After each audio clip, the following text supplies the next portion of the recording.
మనమందరం కూడా కళ్ళు వస్తున్నట్లయితే చిన్న ప్రార్థన చేసుకుని వాక్యాన్ని ధ్యానించుకుందాం. పరిశుద్ధులు పరిశుద్ధులు పరిశుద్ధులు అంటే ఈ పరిశుద్ధమైన పాదములకు స్తోత్రం. ఈ ప్రాముఖ్యమైన సమయంలో నేను దాసురాలుగా ఈ సన్నిధానంలో నిలబడేటువంటి ప్రభు నన్ను పూర్తిగా మీ సూచనను మనం చేసుకుని యజమానుగా నీకు ఇష్టమైన పాత్రగా ప్రభావాన్ని వాడుకోమని అయా వినగలిగే చెవులు గ్రహించే హృదయాలు మాకు అనుగ్రహించండి. ఈ మాటలు ప్రభా మా హృదయాలను దర్శించండి.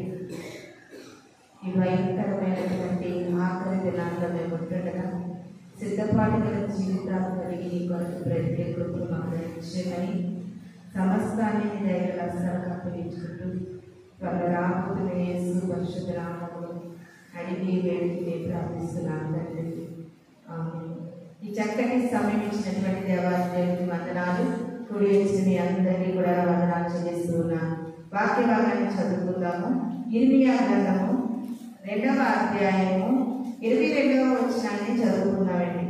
ఇర్మియా గ్రంథము 2వ అధ్యాయము 22వ వచనాన్ని చదువుకున్నాం. నీవు క్షారముతో కడుక్కునినను విస్తారమైన సబ్బు రాసుకుని నీ దోషము మరకవలే నాకు కనబడుచున్నది. ఇది ప్రభువగు యెహోవా వాక్కు. మనం చదువుకున్నటువంటి ఈ యొక్క ఇర్మియా గ్రంథము 2వ అధ్యాయము 22వ వచనంలో ప్రభువైన యెహోవా మాట్లాడుతూ ఉన్నారంటే ఏమని మాట్లాడుతున్నారంటే, నీవు క్షారముతో కడుక్కునినను విస్తారమైన సబ్బు రాసుకున్నా కానీ నీ దోషము నాకు మరకవలే కనబడుతున్నది. మన దోషములు దేవుని సన్నిధిలో ఎలా కనబడుతున్నాయంట? మరకవలే కనబడుతున్నాయంట. మరక అనేది ప్రతి ఒక్క క్లాత్ అంతా కూడా మంచిగా ఉండి చిన్న మరక ఉన్నప్పటికీ కూడా క్లాత్ అంతటికంటే కూడా మరక ఎక్కువ డామినేట్ చేసినట్టుగా కనబడుతూ ఉంటుంది. అవునా? ఒక తెల్లని వస్త్రం ఉందనుకోండి, దాని మీద చిన్ని రెడ్ కలర్ అన్నా లేకపోతే బ్లాక్ కలర్ అన్నా గ్రీన్ కలర్ అన్నా ఏ కలర్ అన్నా సరే దాని మీద చిన్న డాట్లా ఉందంటే ఆ వస్త్రాన్ని అంతటిని కూడా ఈ మనకి ఎలా కనిపిస్తుంది? డామినేట్ చేసినట్లుగా కనిపిస్తుంది. అదే ఇర్మియా గ్రంథంలో ప్రభువైన యెహోవా మాట్లాడుతున్నారు. ఆయన స్వయంగా మాట్లాడుతున్నారండి. దేవాది దేవుడు మాట్లాడుతూ అంటున్నారండి, మీరు విస్తారమైన సబ్బు రాసుకోవడంత మాత్రాన లాభం లేదయ్యా, మీరు విస్తారమైన సబ్బు రాసుకున్నాను. ఎంత చక్కటి మాట ప్రియమైన దేవుని సర్మ, ఎంత చక్కటి మాట ఇక్కడ మనకి కనబడుతుంది. సబ్బు రాసుకోవడం వేరు, విస్తారంగా రాసుకోవడం వేరు. అవునా?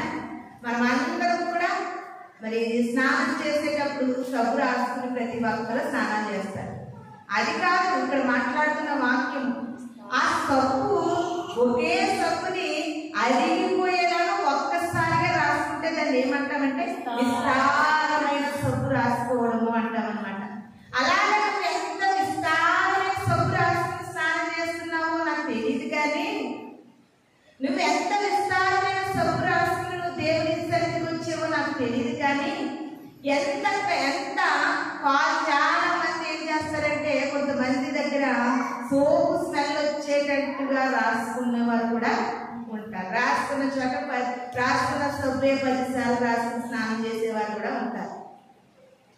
అయితే వాక్యంలో దేవుడు ఏమని మాట్లాడుతున్నారంటే, విస్తారమైన సబ్బు రాసుకున్నావు, అంత నీటిగా అంత విస్తారంగా సబ్బు రాసుకుని స్నానం చేసావు, కానీ నీలో నాకు మరక కనపడుతుంది ఏంటి? మీ దోషములు నాకు మరకగా కనబడుతూ ఉన్నాయి. ఇప్పుడు మన తల మొదలుకుని అరిపాదం వరకు కూడా మనము ఏ మురికిని పోగొట్టుకోవడానికన్నా సబ్బు వాడతాము, షాంపూ వాడతాము, అవన్నీ కూడా పోతాయి. మరి ప్రభు సన్నిధిలో దేవాది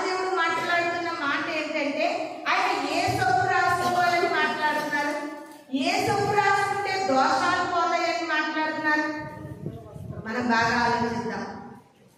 చెప్తున్నాను కదా, మనకు తెలిసిన సబ్బులు చాలా రకాలుగా ఉన్నాయి. అవునండి, సబ్బులు ఎన్నో రకాలు ఉన్నాయి. ఒక్కొక్కరు ఒక్కొక్క రకమైన సబ్బులు వాడతారు. ఆ సబ్బు కోసం దేవుడు మాట్లాడుతున్నాడా? ఎన్ని సబ్బులు రాసుకున్నా మన దోషాలు మనకులా కనబడుతున్నాయి. ఇప్పుడు ఒంటికి మురిగిపోవడానికి ఒంటికి రాసుకునే సోప్స్ వేరేగా ఉంటాయి. బట్టలు మురిగిపోవడానికి బట్టలకి వాడే సబ్బులు వేరేగా ఉంటాయి. బట్టలకు వాడే సబ్బు ఒంటికి వాడలేము, ఒంటికి వాడే సబ్బు బట్టలకు వాడలేము. మరి దేవుడు అంటున్నారు, మీరు విస్తారమైన సబ్బు రాసుకుంటున్నారు. దేనికోసం? దోషాలు పోవడం కోసం. దోషాలు పోవడం కోసం విస్తారమైన సబ్బు రాసుకుంటున్నారు. కానీ మీ దోషాలు మరకల్లా కనబడుతున్నాయి. మీరు పోతున్నాయని రాసుకుంటున్నారు కానీ పోవట్లేదు, అవి మరకలా కనబడుతున్నాయని ప్రభువైన యెహోవా సెలవిస్తున్నాడంటే ఆయన మాట్లాడుతున్నారు. ప్రియమైన దేవుని సంగమా, ఒక డాక్టర్ గారు అన్నారండి, ఒంటి మీద మునిగిపోవడానికి నీళ్లు పోసుకుని ఎలాగైతే కడిగేసుకుంటామో మన లోపల ఉన్నటువంటి అవయవాలు కూడా క్లీన్ అవ్వాలంటే ఎక్కువ వాటర్ అనేది తీసుకోవాలని డాక్టర్ గారు చెప్పారు. అవునా? పైన ఉన్న మురికంతా పోగొట్టుకోవడానికి నీళ్లు పోసుకుంటాం పైన. మరి లోపల నుండి కూడా లోపల కిడ్నీలని లంగ్స్ అని ఇలా కొన్ని అవయవాలన్నీ కూడా క్లీన్ అవ్వాలంటే, మన ఎముకలు మన యొక్క ప్రతి అవయవము క్లీన్ అవ్వాలంటే వాటర్ ఎక్కువ తాగాలి అని డాక్టర్స్ ఎక్కువ చెబుతున్నారు. వాటర్ ఎక్కువ తాగడం వల్ల లోపల క్లీన్ అవుతుంది, పోసుకోవడం వల్ల బయట క్లీన్ అవుతుంది. రెండింటికి తేడా ఉందా? ఈ లోపలలో మనం వాడే సబ్బులు రాసుకోవడం వల్ల శరీరం మీద మలినాలు పోతున్నాయి. కానీ మరి ఆత్మకు పట్టిన మలినాలు, ఆత్మకు పట్టినటువంటి జిడ్డు, ఆత్మకు పట్టిన మురుగు, హృదయానికి పట్టినటువంటి మరకలు ఏ సబ్బుతో పోతాయని ప్రభు మనతో మాట్లాడుతున్నారు. మనం చాలా బాగా ఆలోచించాలి. ప్రియమైన దేవుని సంగమా, ఇది నాది ఇక్కడ కూడి ఇచ్చినటువంటి మన అందరితో, వాక్యము వింటున్నటువంటి ప్రతి ఒక్కరితో కూడా దేవుడు మాట్లాడుతున్నారండి. మీరు విస్తారమైన ప్రార్థన చేస్తున్నారు, విస్తారంగా దేవుని కొరకు కొన్ని కార్యక్రమాలు చేస్తున్నారు, పాటలు పాడుతున్నారు, ప్రార్థనకి వస్తున్నారు, అన్ని క్రైస్తవ్యం పట్ల అన్ని బాగానే పాటిస్తూ ఉన్నారు. అయినప్పటికీ కూడా మీ దోషములు మరొక వలె నాకు కనబడుతున్నాయని ప్రభు ఇది నాటి ఇర్మియా గ్రంథము ద్వారా మనతో మాట్లాడుతున్నారు. ప్రియమైన దేవుని సంగమా, మరి మన మరకను పోగొట్టుకోవాలంటే మనం ఏం చేయాలి? నిజంగా ఇక్కడ కూర్చున్న మన అందరిలో మరక అనేది ఉందా లేదా? లేదు అని చెప్పగలిగిన నరుడు అనేవారు లేదు. ప్రియమైన దేవుని సంగమా, మనలో ఏదో ఒక మరక కనబడుతుంది. మన దోషములలో ఏదో ఒక మరక, అసూయ అనే మరక, గర్వం అనే మరక, హేళన అనే మరక, ఎదుటి వారిని చూసి హేళన చేసేటటువంటి మరక, దేవునికి ఆయాసకరమైనవి అనేకమైనవి మన హృదయంలో ఉంటే అవే మరకల వలె ప్రభువుకి కనబడుతున్నాయని ఇర్మియా భక్తుడి ద్వారా దేవుడు మనకి సెలవిస్తూ ఉన్నారు. ఇది నాని ప్రభు అంటున్నారు, నువ్వు ఇది నాని కనబడుతున్న నీ మరకను నువ్వేం చేసుకోవాలి? శుభ్రం చేసుకోవాలి. ఎలా శుభ్రం చేసుకోవాలి? వాక్యం అనే ఉదక స్నానము ద్వారా మన మరకలను మనము తొలగించుకోవాలి. ప్రియమైన దేవుని సంగమా, వాక్యమే, నీ వాక్యమే, ఆ వాక్యమే మనకి పానము స్నానం కూడా పాత పాటల్లో ఉంటది. నీ వాక్యమే మాకు పానము స్నానము, నీ వాక్యము మాకియుమా. వాక్యం మనం ఏం చేస్తుంది? త్రాగడానికి ఉపయోగపడుతుందంట వాక్యము, స్నానం చేయడానికి ఉపయోగపడుతుంది వాక్యము. ఈ వాక్యము ఒక మనిషికి అన్ని రీతిలుగా ఉపయోగపడుతుంది. ఈ వాక్యము మనకి ఒక ఔషధముగా ఉపయోగపడుతుందని ఒక భక్తుడు అంటున్నారండి. ఈ వాక్యము మనకి బాధలలో నెమ్మది కలిగించేటటువంటి రీతిగా ఉపయోగపడుతుంది. ఈ వాక్యము వ్యాధి బాధలను స్వస్థపరిచేదిగా కనబడుతుంది. ఈ వాక్యము మరణించిన వారిని లేవదీసినట్లుగా కనబడుతుంది. ఇంకా సమస్తము కూడా వాక్యములో ఇమిడి ఉన్నాయి. ప్రియమైన దేవుని సంగమా, అందుకనే ప్రతి వారము కూడా ప్రతిసారి కూడా దేవుని యొక్క వాక్యం మనం వింటూ ఉంటూ ఉంటుండగా మన దోషములు, మన మరకలు, మన మలినాలు, మనకు పట్టినటువంటి ప్రతి మురికిని కూడా పోగొట్టగలిగేది ఏదైనా ఉందంటే అది వాక్యము మాత్రమే. మన ఆత్మ కల్మషముతో నిండి ఉంటే, మన ఆత్మ అసూయతో నిండి ఉంటే, మన ఆత్మ ద్వేషముతో నిండి ఉంటే, మనము దేవునికి ఆయాసకరమైన వాటితో నిండి ఉండడం వల్ల దాన్ని పోగొట్టగలిగేది ఏంటంటే వాక్యానికి మాత్రమే ఆ శక్తి ఉంది. ప్రియమైన దేవుని సంగమా, దేవుని యొక్క వాక్యము అంతరంగాలను శుద్ధీకరిస్తుంది. దేవుని యొక్క వాక్యము హృదయాలను పరిశోధిస్తుంది. దేవుని యొక్క వాక్యము మలినాలను కడుగుతుంది. దేవుని యొక్క వాక్యము మరకలను తొలగిస్తుందని ఈ దినాన్ని ప్రభు మనకి సెలవిస్తూ ఉన్నారు. అందుకనే పాత నిబంధన గ్రంథంలో మోషే గారి కాలం నాడు ఇలాగా విశ్రాంతి దినానికి మందిరానికి రావాలంటే కొన్ని పద్ధతులు ఉండేవి. ఎవరైనా సరే మందిరానికి రావాలంటే గంగాళంతో నీళ్లు పెట్టబడి ఉండాలంటే అక్కడ మోషే గారి కాలంలో గంగాళంతో నీళ్లు పెట్టబడి ఉంటే మందిరానికి వచ్చినప్పుడు మనమంట ఆ గంగాళంలో నీళ్లు కాళ్ళు కడుక్కోవాలంట. ఎందుకు కడుక్కోవాలంటే కాళ్ళు కడుక్కుని ప్రత్యక్షపు గుడారంలోకి మనం వస్తే మనము బ్రతుకుతామని నిర్గమాకాండంలో భక్తులు దేవాది దేవుడు తెలియజేస్తూ ఉన్నారు. నిర్గమాకాండము 30వ అధ్యాయము 20వ వచనము మనం ఒకసారి చదువుకుందామండి. నిర్గమాకాండము 30వ అధ్యాయము 20వ వచనము చదవండి. వారు ప్రత్యక్షపు గుడారంలోకి వెళ్ళినప్పుడు సేవ చేసి యెహోవాకు హోమధూపమును అర్పించుటకు బలిపీఠమునొద్దకు వచ్చినప్పుడు తాము చావక ఉండినట్లు నీళ్లతో కడుగుకొనవలెను. హల్లెలూయా, హల్లెలూయా. ఆ కాలాన్ని మోషే గారి యొక్క ధర్మశాస్త్ర గ్రంథంలో దేవుడు లిఖించినటువంటి మాట ఏంటో తెలిసింది. ప్రత్యక్షపు గుడారములోనికి వచ్చినప్పుడు, హోమ ధూపాన్ని వేయడానికి వచ్చినప్పుడు, దేవుని మందిరంలో అడుగు పెట్టాలంటే, దేవుని యొక్క ప్రత్యక్షపు గుడారంలోకి రావాలంటే కాళ్ళు కడుక్కోవాలి. ఎందుకు కాళ్ళు కడుక్కోవాలంటే నిత్యము బ్రతికేటట్లుగా ఉండాలంటే కాళ్ళు కడుక్కోవాలి. మనం చావకుండా ఉండాలంటే కాళ్ళు కడుక్కోవాలి. ఏంటంటే చావకుండా ఉండడానికి కాళ్ళు ఎందుకు కడుక్కోవాలి?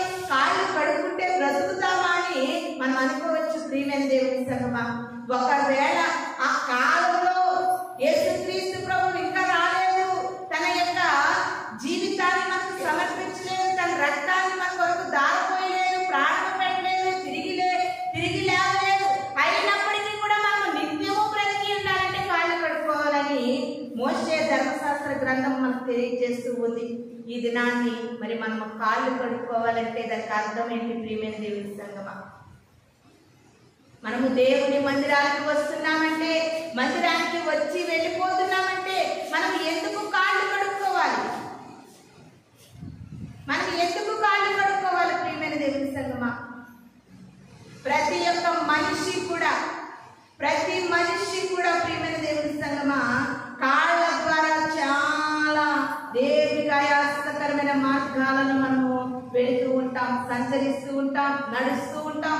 మనం కాళ్ళు కడుక్కోవాలని వాక్యము మనకు ఎందుకు సెలవిస్తుంది? చాలా సార్లు యేసుక్రీస్తు ప్రభు వారిని పరిసయ్యులు, సద్దుకయ్యులు కూడా చాలా సార్లు ప్రశ్నించారు. నీ శిష్యులు ఏంటయ్యా కాళ్ళు కడుక్కోకుండా లోపలికి వచ్చేస్తున్నారు, చేతులు కడుక్కోకుండా భోజనం చేస్తున్నారని దేవాది దేవుని ప్రశ్నించారు. ప్రియమైన దేవుని సంగమా, అప్పుడు దేవుడు అంటున్నారండి, గిన్నె లోపట శుభ్రముగా ఉండాలి కానీ వెలుపట ఎంత శుభ్రము చేసినప్పటికీ వ్యర్థము. ఈ దినాన్ని మనం దేవుని సన్నిధికి కాళ్ళు ఉంటే కాదు, మనం శుభ్రముగా స్నానాలు చేసి ఉతికిన వస్త్రములు వేసుకుని ఒక శారీరకమైన ఒక పవిత్రత కలిగి పరిశుద్ధత కలిగి దేవుని మందిరానికి వస్తున్నటువంటి మనతో దేవుడు అంటున్నారు, నువ్వు పైకి నీటిగా వచ్చావు దేవుని మందిరానికి, చక్కగా శుభ్రంగా స్నానం చేసి వచ్చావు, కానీ నీ ఆత్మలో నీ అంతరంగంలో నాకు ఒక మరణ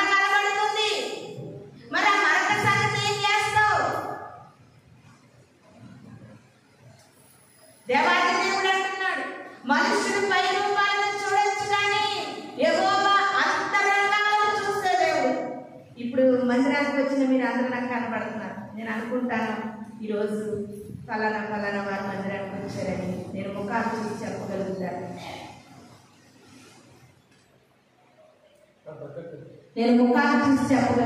ఫలానా వారి మందిరానికి వచ్చారని. మరి దేవుని మందిరంలో దేవుడి ఇక్కడ నిలిచి ఉండగా నేనంటే మీ వేషంలో మీ పై రూపాలను చూసి చెప్పగలుగుతున్నాను. మరి ఇక్కడ నిలబడిన దేవుడికి మీ రూపము కనబడలేదంట, మీ అంతరంగమైన సరాసరి కనబడుతుంది. ఇది నాన్న అంటున్నాడు ప్రభు, నీ అంతరంగాల్లో మరకలు ఉన్నాయి, నీ అంతరంగంలో మరక నాకు కనబడుతుంది. ఒకవేళ విస్తారమైన సబ్బు రాసుకోవచ్చు నువ్వు, కానీ మరక నాకు కనబడుతుంది. నాకు అంతరంగంలో ఉన్నటువంటి పరిస్థితులే నాకు కావాలి. ఆ మరక సంగతి నువ్వు ఏం చేస్తావు అని చెప్పి ఈ యొక్క వాక్యం అనే ఉదక స్నానం ద్వారా నువ్వు క్లీన్ చేసుకోగలుగుతావా? ఆ మరకను నువ్వు పోగొట్టుకోగలుగుతావా? మనం దేవుని మందిరానికి ఎందుకు వస్తున్నామంటే వాక్యము ద్వారా రోజు దినదినము కూడా మన యొక్క మరకలను, మలినాలను, దోషాలను మనము శుద్ధీకరించుకోవడానికి వస్తున్నాం ప్రియమైన దేవుని సంగమా. అందుకనే భక్తుడు తెలియజేస్తూ ఉన్నాడు. అదే ఇర్మియా గ్రంథము 16వ అధ్యాయం 17వ వచనంలో మరొక మాటను మనం చూద్దామండి.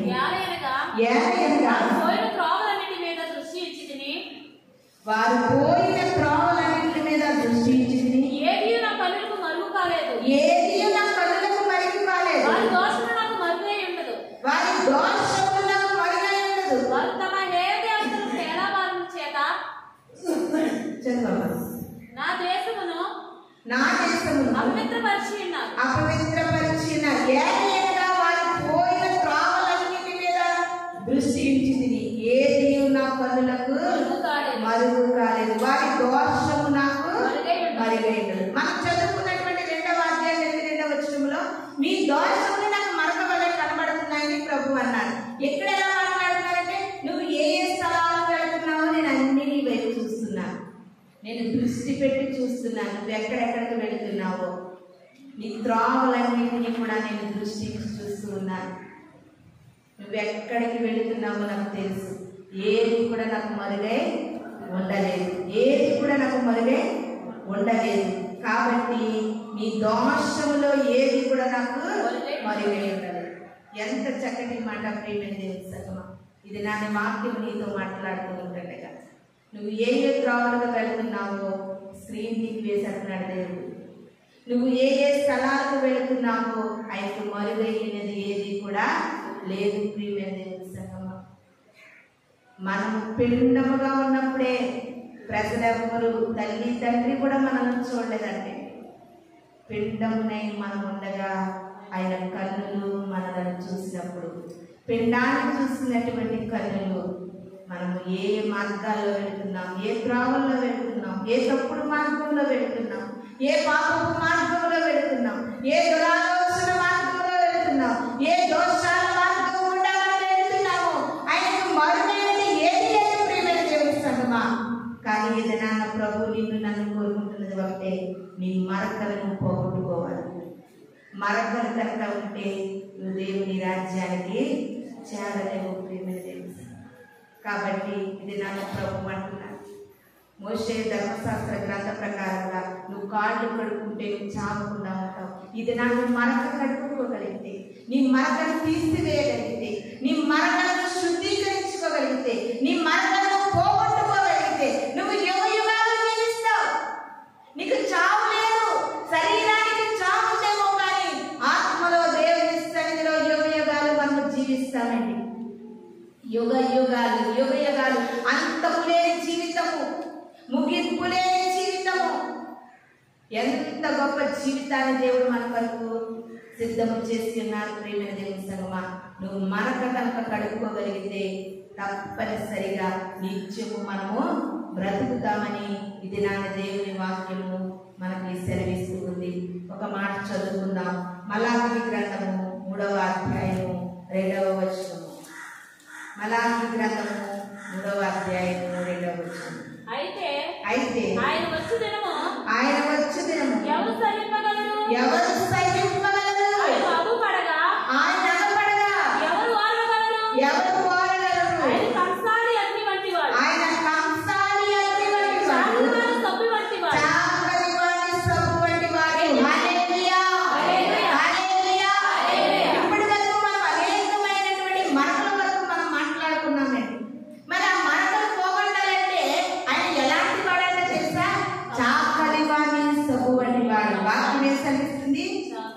చాకలి వారి సబ్బు వంటి వాడు. మనం పోగొట్టలేని మరకలు కూడా చాకలు పోగొడతారండి. ఎలా పోల్చారండి వాక్యాన్ని భక్తులకు దేవుడు ఎలా తెలియజేశాడు. ఇంచుమించుగా ఈ బైబిల్ గ్రంథంలో వాక్యాలు రాయడానికి ఇంచుమించుగా ప్రియమైన దేవుని సంగమా దేవుడు 40 పైన ప్రవక్తలను వాడుకుని వాక్యాలు రాయించారు. 16,000 సంవత్సరాల పైన పట్టింది ఈ యొక్క వాక్యాలు రాయడానికి. చాకలి వాణి సబ్బు వంటి వాడంట. ఇది నాటి మన మరకలు పోగొట్టుకోవాలంటే ఈ యొక్క సబ్బులను ఉపయోగించాలి. ఈ యొక్క చాకలి వాణి సబ్బు వంటి వాక్యాన్ని ఉపయోగించాలి. దేవుడు చాకలి వాణి సబ్బు వంటి వాడు. వాక్యము దేవుడు, దేవుడే వాక్యము. ఇది నాని ప్రభు మాట్లాడుతున్నాడు. ఇది నాన్ని నీ మరకలు పోగొట్టుకోవడానికి, నీ డాములు పోగొట్టుకోవడానికి, నీ మచ్చలు పోగొట్టుకోవడానికి, పాపముతో అంటుకున్నటువంటి నీ మలినాన్ని పోగొట్టుకోవడానికి ఈ దినాన్ని పరిశుద్ధాత్మ దేవుడు మనకి చాకలి వారి సబ్బును అందిస్తూ ఉన్నాడు.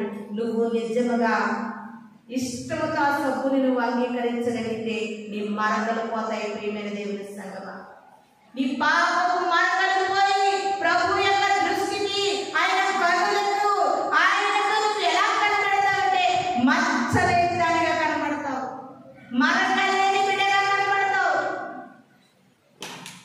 ఇది నాని ప్రభు అంటున్నాడు, చాకలి వారి సబ్బుని నీకు ఇస్తున్నాడు. ఇది నాని ఆ సబ్బుని నువ్వు పట్టుకో. వాక్యమనే చాకలి వారి సబ్బుతో ఈ దినాన్ని నువ్వు వాక్యాన్ని నువ్వు అంగీకరించు, త్రోసివేయకు.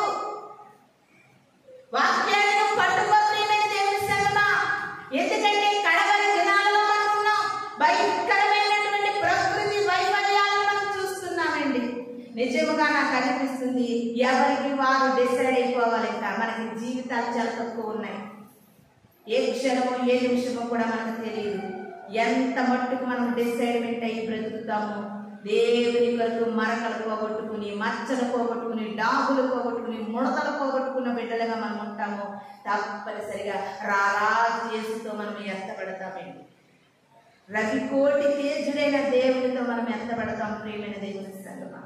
కాబట్టి ఈ దినాన్ని చాకలి వారి సబ్బు దేవుడు మనకి ఇస్తూ ఉంటుండగా, వాక్యం అనే ఈ చాకలి వారి సబ్బు మనకు అందిస్తూ ఉంటుండగా, ప్రతి మరకలు పోగొట్టుకునేటటువంటి ఒప్పుకోలు మనసు మనం అందరము కలిగిందుగాక.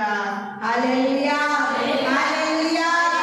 అందుకనే యోహాను సువార్తలో ఒక చక్కటి మాట ప్రభు వారు అక్కడ జరిగిన సంఘటన చాలా ఆశ్చర్యకరంగా ఉంటుంది. అది మనకు అందరికీ తెలిసింది అయినప్పటికీ కూడా ఇది నాకు ఒక ఆశ్చర్యపరిచే సంగతి మనకు కనబడుతుంది. యోహాను సువార్త 13వ అధ్యాయము 9వ వచనాన్ని మనం చదువుకుందామండి. సీమోను పేతురు ప్రభువా నా పాదములు మాత్రమే కాక నా చేతులు నా తల కూడా కడుక్కోమని ఆయనతో చెప్పింది. సీమోను పేతురు అంటున్నారండి, యేసుక్రీస్తు ప్రభు వారు పాదాలు కడుక్కున్నారంటే శిష్యుడి యొక్క పాదాలను యేసుక్రీస్తు ప్రభు వారు కడుక్కున్నారు. కడిగేదని కూడా మన అందరికీ తెలుసు. యేసుక్రీస్తు ప్రభు వారు శిష్యుడి యొక్క పాదాలు కడుగుతూ ఉంటే ఫస్ట్ సీమోను పేతురు దేవుడు పాదాలు కడిగేసరికి అంటున్నాడండి, సీమోను పేతురు, ప్రభువా వదిలేయ్యా, నా పాదాలు కడిగితే నాకు ఇష్టం ఉండదు. వద్దు ప్రభువా, నా పాదాలు కడుగుతావా? అలాగే అంటున్నాడు, నా పాదాలు కడుగుతావా? వద్దు ప్రభువా, నువ్వెక్కడ నేనెక్కడ? నువ్వు అత్యున్నత సింహాసనం మీద ఆసీనుడైన దేవుడు. నీ పేరు తలపోయడానికి, నీ మాట ఎత్తడానికి కూడా నేను సరిపోదు ప్రభువా, నా పాదాలు కడుగుతావా అని అడిగాడు. అంటే యేసుక్రీస్తు ప్రభు వారు అన్నారు, పేతురు, నీ పాదాలని కడిగితేనే కదయ్యా పరలోక రాజ్యం చేరగలవు. నీకు కడగాలి నీ పాదాలు అంటే అప్పుడు పేతురు గారు మళ్ళీ అన్నారు, అయితే ప్రభువా నా పాదాలు పట్టునే కాదు, నా చేతులు కూడా నువ్వు కడగాలి, నా మొహము కూడా నువ్వు కడగాలి, నా ఒళ్ళంతా నువ్వు కడిగేలా ప్రభువా అంటే పేతురికి ఎంత ఆశ చూడండి. ఫస్ట్ మానవ ఆలోచించి వద్దు ప్రభా చిచ్చి నువ్వు నా పాదాలు కొట్టుకోవడం నీకు వద్దన్నాడు. నేను పాదాలు కడగాలయ్యా, నేను కడగాలి అంటే అయితే నన్ను శిరస్సు నుండి సిరిపాదములకు కడుగు ప్రభా, కడుగు, నన్ను నువ్వు కడగాలి ప్రభా అని పేతురు మాట్లాడుతున్నాడు. ప్రియమైన దేవుని సంగమా, అందుకనే ఆ యొక్క 10వ వచనంలో కూడా చక్కటి మాట ఉంది చూడండి. యేసు అతను చూసి స్నానం చేసిన వాడు కడుక్కునక్కర్లేదు, అతడు కేవలం పవిత్రుడాయెను. మీరు పవిత్రులు కానీ మీలో అందరూ పవిత్రులు కారెను. హల్లెలూయా, హల్లెలూయా. దినాన్ని ప్రభు అంటున్నాడండి, చాకలి వారి సబ్బుతో నీకు స్నానమే చేయించాలని ప్రభు ఇష్టపడుతున్నాడు. చాకలి వారి సబ్బుతో పేతురు గారి పాదాలే కాదండి, స్నానమే చేయమని పేతురు గారు అంటున్నారు. ఇది నాకు వాడగలుగుతున్నావా ప్రభా? నువ్వు నా మరకలు పోగొట్టగలిగితే, నా దోషాలు పోగొట్టగలిగితే, నా యొక్క అపవిత్రత మరకలన్నీ కూడా నువ్వు తీసేయగలిగితే నేను హ్యాపీగా పరలోకానికి వచ్చి సంతోషిస్తాను కదయ్యా ప్రభువా. అయ్యా చాకలి వారి సబ్బే కాదు, ఆ సబ్బుతో నా మరకలు పోగొట్టుకోవు అని వాడగలుగుతున్నావా? నీకు ఇష్టం లేదు విడిచిపెట్టడానికి. ఈ లోకంలో ఆశలను వదలడం ఇంకా ఇష్టపడలేకపోతున్నావు. సాతానుని ఎరలు వేసి వలలు వేసి అందులో సంతోషముందని నిన్ను మధ్య పెడుతుంది. ప్రియమైన దేవుని సంగమా, పేతురు అడిగినట్లుగా ప్రభువా ఈ దినాన్ని నాలో కనబడుతున్నటువంటి మరకలను నీవే పోగొట్టాలని నువ్వు అడగగలుగుతున్నావా? దావీదు గారు అడిగేది ప్రియమైన దేవుని సంగమా, కీర్తనల గ్రంథము 51వ అధ్యాయము 7వ వచనాన్ని మనం చదువుకుందాం. కీర్తనల గ్రంథము 51వ అధ్యాయము 7వ వచనం. నేను పవిత్రుడనగునట్లు హిస్సోపుతో నా పాపము పరిహరింపు. హిమము కంటెను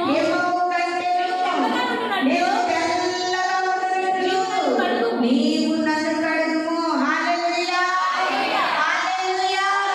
దావీదు గారు దేవునికి ఆయాసకరమైన మార్గంలోకి వెళ్ళిపోయినప్పుడు దావీదు గారు పశ్చాత్తాపపడుతూ ప్రార్థన చేస్తున్నారు. ప్రభువా హిస్సోపుతో నీవు నన్ను కడగాలి.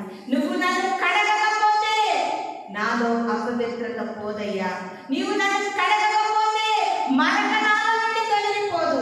నీవు నన్ను కడగకపోతే మలినము నాలో నుండి పోదు. నీవు నన్ను కడగకపోతే నా ఆశలు నాలో నుండి పోలేవు ప్రభువా. నీవు నన్ను కడగాలి, హిస్సోపుతో నన్ను కడుగు ప్రభువా. హిమము కంటే తెల్లగా నన్ను కడుగు.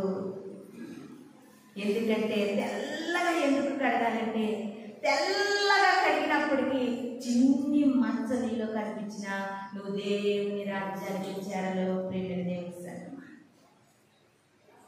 ఇది నాన్ని దావీదు గారి లాంటి ఆశ, పేతురు భక్తుడు లాంటి ఆశ మనలో ఉండాలి. కడగండి ప్రభువా, నన్ను కడగండి, నన్ను కడగండి ప్రభువా.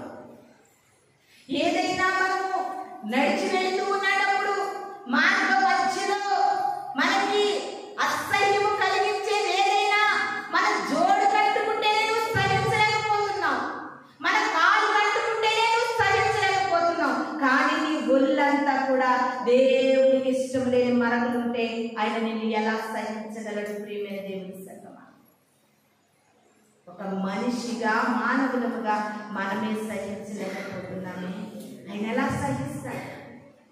ఈ 51వ కీర్తన అంతా కూడా దావీదు గారు మాట్లాడుతూనే ఉంటారు. నా పాపము పోవాలంటే నన్ను నువ్వు పవిత్రపరచాలయ్యా, నా దోషములను నువ్వు పోవాలంటే నన్ను బాగుగా కడగాలయ్యా. కడగాలి, కడగాలి, కడగాలి. మరకలు నువ్వు ఎంత కడగాలంటే అది పోయేంత వరకు నువ్వు కడగాలి ప్రభువా. ఇది నాన్ని ప్రభుకి ఆయాసకరమైనటువంటి క్రైస్తవ జీవితంలో ఒక్క మరకనే మరక అని ఇర్మియా గ్రంథంలో ప్రభు అంటున్నారు. నేను అనుకుంటున్నాను ఇది సింగులర్ కాదు, ఇది ఫ్లోరల్. మరకలు ఉన్నాయి మనలో, మరక కాదు మరకలు ఉన్నాయి. ఎన్ని మరకలు మనలో ఉన్నాయో ప్రియమైన దేవుని సంగమా, నీ యొక్క హృదయం మీద చేయి వేసుకుంటే నీకే నీ మనస్సాక్షి గుర్తు చేస్తుంది. ఇది నాన్ని మనము మరకలు కడిగి వేసుకోలేకపోతే, మరకలు కడుక్కోకపోతే దేవుని రాజ్యానికి మనము దేవుని రాజ్యాన్ని చేయాలి. ఒక దైవ సేవకురాలు అంటుంది, ఒక కొవ్వొత్తిని ఇక్కడ పెట్టినప్పుడు అంటండి, కొవ్వొత్తంతా కూడా అయిపోయేంత వరకు కూడా ఆ మంట మీద మనం చేయి పెట్టగలుగుతామా? కానీ పెట్టగలిగితే కొద్దిసేపటికి కొవ్వొత్తు కరిగిపోయి మంట చల్లారుతారు.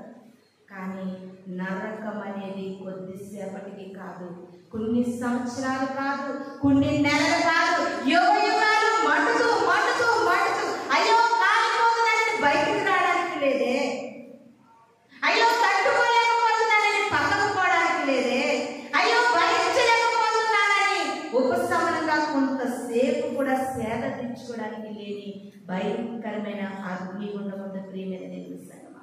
మరకలు ఉంటే కనుక నువ్వు అగ్నిగుండంలో కాలాలి. మరకలు ఉంటే కనుక నిత్యము దగదగదగదగలాడుతున్నటువంటి అగ్నిగుండంలో కాలాలి. అక్కడ మరణం లేదు, నిత్య నరకము ప్రియమైన దేవుని సంగమా. నీవు ఆ నిత్య నరకమునకు వెళ్ళకూడదని చాకలి వాడి సబ్బుని కలిగిస్తూ ఉన్నాడు ప్రభు. నువ్వు నిత్య రాజ్యములో సంతోషించాలి. తెల్ల తెల్లని వస్త్రాలు వేసుకుని మహిమాన్వితుడైన దేవుని సన్నిధిలో నిత్యము స్తుతిస్తూ ఆనందిస్తూ సంతోష గానములు, ఆకలి దప్పులు లేని రాజ్యము, చీకటి రోగము లేని రాజ్యము, కష్టము నష్టము లేనటువంటి రాజ్యానికి నిన్ను చేర్చాలని ప్రభుని మరకలను పోగొట్టుకోవడానికి ఈ దినాన్ని చాకలి వారి సబ్బుని నీ చేతుల్లో పెడుతున్నా సరే నువ్వు తెలియకుండానే ఆ సబ్బు వద్దు వద్దు వద్దు అని చూపిస్తున్నావు. ప్రక్కకు నింటేస్తున్నావేమో ప్రియమైన దేవుని సంగమా. ఇది సత్యమేంటి? ఇది సత్యము. నరకమున్నది, పరలోకమున్నది ప్రియమైన దేవుని సంగమా. నీ మరకలు పోగొట్టుకోవడానికి నువ్వు ఇష్టపడి చాకలి వాడి సబ్బుని నువ్వు అంగీకరించగలిగితే ఆ సబ్బుని ప్రతి ఒక్క డాగులను మరకలను కూడా కడిగి వేస్తుంది. కడగాలండి, కడగాలి. కడగకపోతే ఆ యొక్క భయంకరమైన స్మెల్ మనం భరించలేము.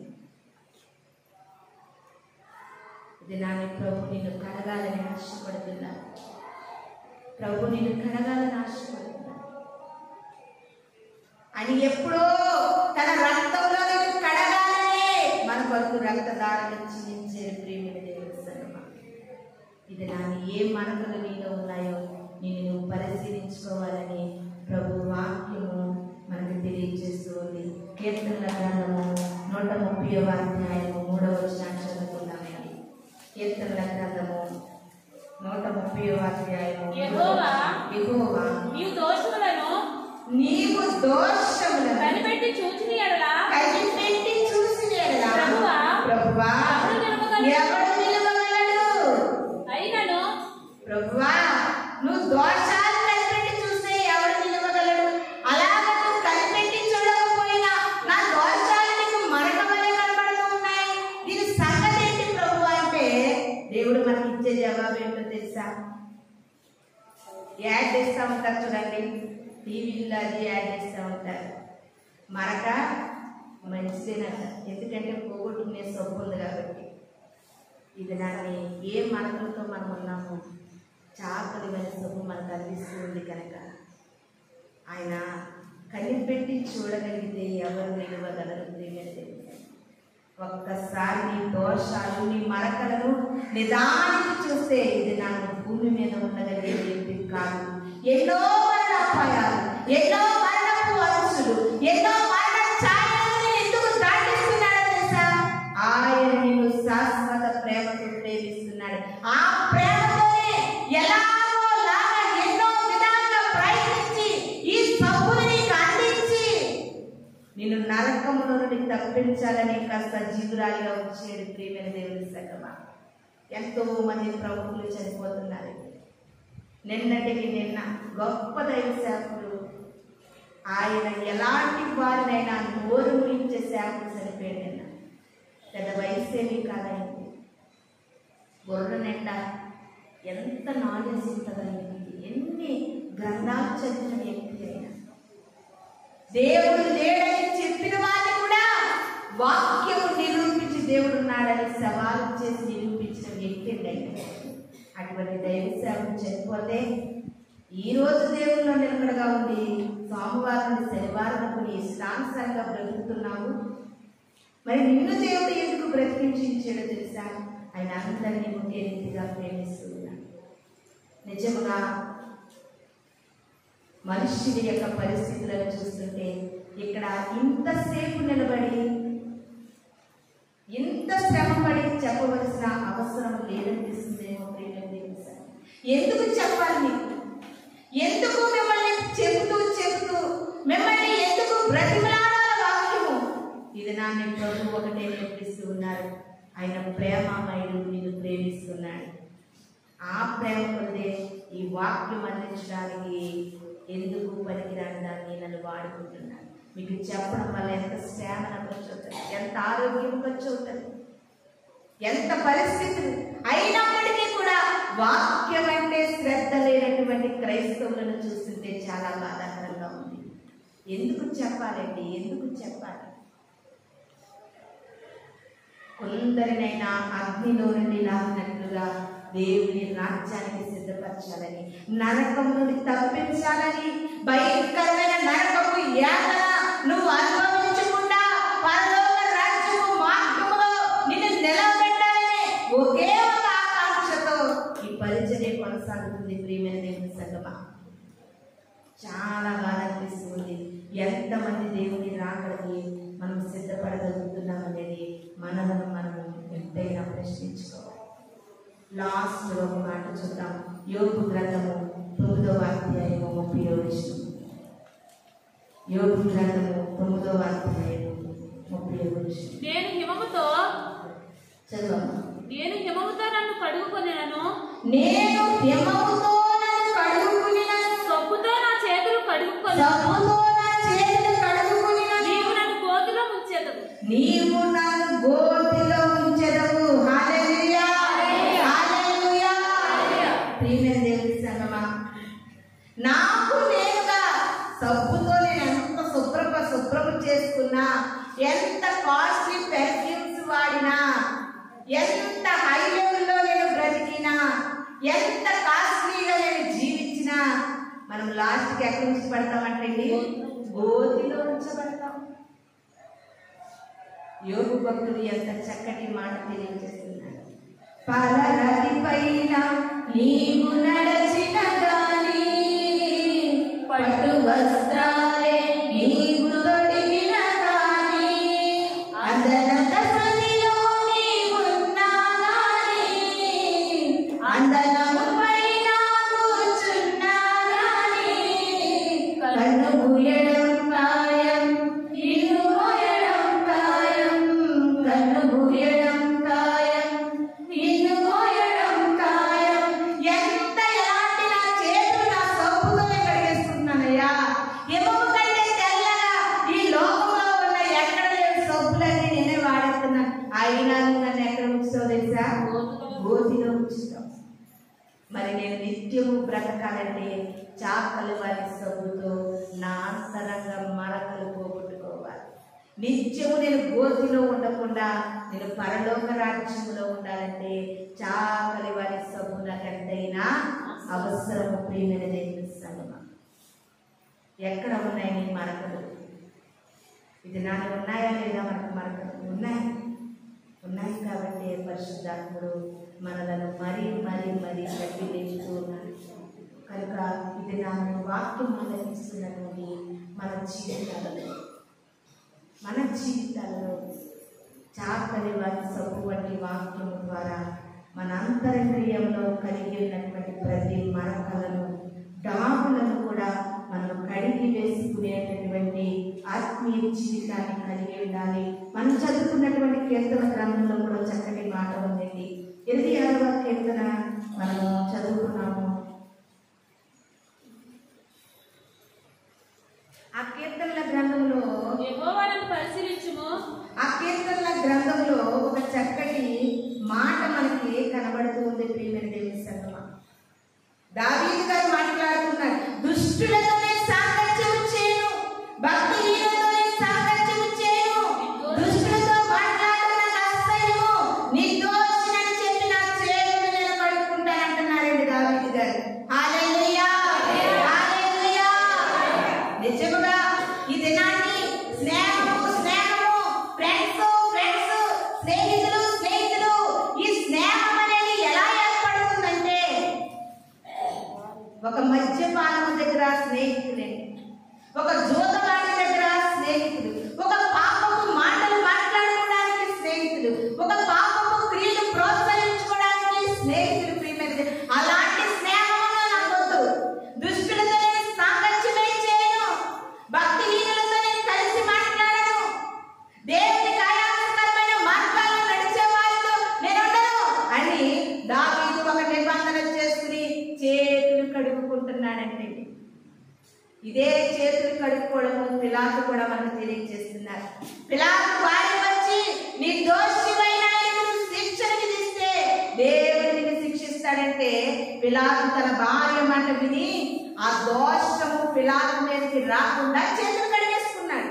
ఇది నాని దుష్టుల సాంగత్యములో ఎప్పటి వరకు ఉన్నానేమో ప్రభువా, భక్తిహీనులతో నేను సాంగత్యం చేస్తున్నాను, ఒక ఫ్రెండ్షిప్ చేస్తున్నానేమో, ఒక స్నేహం చేస్తున్నానేమో, వారితో కలిసి ముచ్చటిస్తున్నానేమో, ఇవన్నీ కూడా నాకు మరణం వలె కనబడుతున్నాయి. ఇదిగో నా చేతులు నేను కడిగేసుకుంటున్నాను, ఈసారి నేను నీ యొద్ద నిర్దోషిగా బ్రతకాలనుకుంటున్నానయ్యా అని దావీదు గారు చేతులు కడిగేసుకున్నాడంటే, ఒక మంచి వారికి స్నేహితులు ఉండరని సొలొమోను జ్ఞాని సామెతలు అంటున్నాడు. మంచి వారికి స్నేహితులు పొదువుగా ఉంటారంట, ఒక చెడ్డ క్రియలు చేసే వారికి స్నేహితులు అధికముగా ఉంటారంట. నిజమైన స్నేహితుడు నువ్వు తప్పు పని చేస్తే గద్దిస్తాడు, నీ తప్పులో పాలి భాగస్తులుగా ఉంటే వాడు నిజమైన స్నేహితుడు కాదంట. ప్రియమైన దేవుని సంగమా, ఇది నన్ను దావీదు గారు అంటున్నాడు. ఎలాంటి సాంగత్యం కూడా మనం కలిగి ఉన్నామనేది కూడా మనలను మనం పరిశీలించుకుందాం. దుష్ట సాంగత్యము మంచి నడవడిని చెబుతుందండి. ఏ సాంగత్యము? దుష్ట సాంగత్యము మంచి నడవడిని చెబుతుంది. అదే దావీదు గారు అంటున్నారు, దుష్టులు పోయే మార్గంలో నేను ఎన్నడూ నిలబడనండి, పాపులు పోయే మార్గాల్లో నిలవను, దుష్టులు కూర్చుండి చూడడం కూడా నాకు కూర్చోవడం ఇష్టం ఉండదు అంటున్నారండి దావీదు గారు. క్రైస్తవురాలుగా జీవిస్తున్నటువంటి నీ సంగతి నా సంగతి ఏంటి ప్రియమైన దేవుని సంగమా? ఇవన్నీ కూడా పరిగణలోకి మనం తీసుకోవాలి. ఇవి పర్వాలేదులే అని అనుకోవద్దు. రాను రాను చినుకు గాలివాన వరద వలె మారుతారు. కాబట్టి మన సాంగత్యం ఎలా ఉంది, మన భక్తి ఎలా ఉంది, మనలో దోషాలు మనకలుగా కనబడుతుంటే మనము ఏమి చేయాలో కూడా చెప్పి ఇతరులను మనల్ని హెచ్చరిస్తూ ఉంటుండగా ఈ చాకలి వారి సబ్బుతో మన ప్రతి మరకలు కూడా పోగొట్టుకుని పరలోక రాజ్యానికి సిద్ధపడాలని ఈ కొద్ది మాటలు దేవుడు మన వెనుకడిలో దీవించి ఆశీర్వదించినగాక. మనమందరం కూడా కళ్ళు మూసుకున్నట్లయితే చిన్న ప్రార్థన చేసుకుందాం. పరిశుద్ధులు అయిన తండ్రి, మీ పరిశుద్ధమైన పాదములకు స్తోత్రము ప్రభువా. ఈ ప్రత్యేకమైన సమయంలో ఒక ప్రత్యేకమైన వర్తమానాన్ని మాకు అనుగ్రహించున్నారు. పైకి ఎంత సబ్బు రాసుకున్నా లోపల దోషములు మరణమే కనబడుతూ ఉంటే ఈ క్రైస్తవ్యం ఎందుకు ప్రభువా? ఈ మందిరానికి మేము రావడం ఎందుకు, నీ వాక్యము వినడం ఎందుకు తండ్రి? ఇది నాన్ని మా మరకలను కడగండి, చాకలి వారి సబ్బుతో మమ్మల్ని కడగండి, యేసయ్యా హిస్సోపుతో మమ్మల్ని కడగండి, హిమము కంటే తెల్లగా మమ్మల్ని కడగండి ప్రభువా. మచ్చడాము ముడత కళంకము లేని వారిగా మమ్మల్ని కడగమని ఈ వాక్యము ప్రతి హృదయములలో నీరు కట్టి పరిపరిచేయమని వాళ్ళు రాబోతున్న యేసు నామములో అడుగుచున్నాను తండ్రి, ఆమేన్. మీ అందరికీ నా వందనాలు. Hey.